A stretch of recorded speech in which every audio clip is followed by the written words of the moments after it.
شكرا يا ربي شكرا هديت قلبي شكرا نورت دربي شكرا شكرا يا رب شكرا يا ربي شكرا.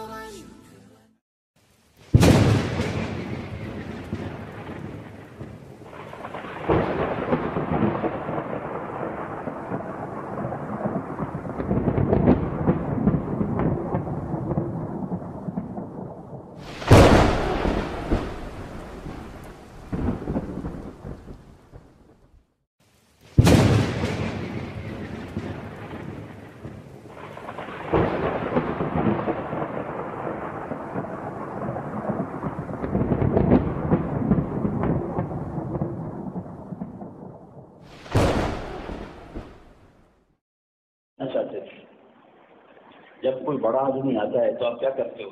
آپ کے دروازے پہ چلے جاتے ہیں.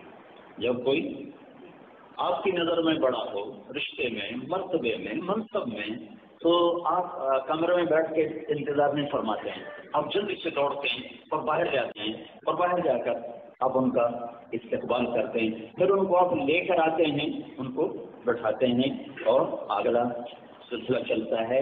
تو میرے رب نے الف اور با میں یہ پیغام دیا ہے کہ اے میرے محبوب کی امت، اپنے نبی کی قدر کرو. میں نے جب اس کو آسمانوں پہ بلایا تو میں خود زمین پہ آیا اس کو ساتھ لے جانے کے لیے. اسرا بعبدہ، اللہ آنے جانے سے پاک ہے، زمان و مکان سے پاک ہے. تعبیر ہے صرف عزت کا مقام اور مرتبہ بتانے کے لیے کہ میں خود اپنے حبیب کو لینے آیا تھا.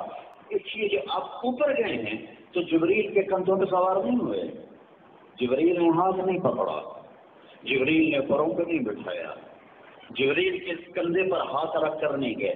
جبریل اپنی رفتار سے گئے، میرے نبی اپنی رفتار سے. جبریل تو پہلی ساتھ نوکر بن کے جا رہا ہے. لے جانے والا کون ہے؟ اللہ نے کہا میں خود آیا ہوں، آ جا میرے ساتھ. چل پہلا آسمان، دروازے کھولو. آگے آدم کھڑے ہوئے ہیں، استقبال کر رہے ہیں. مرحبا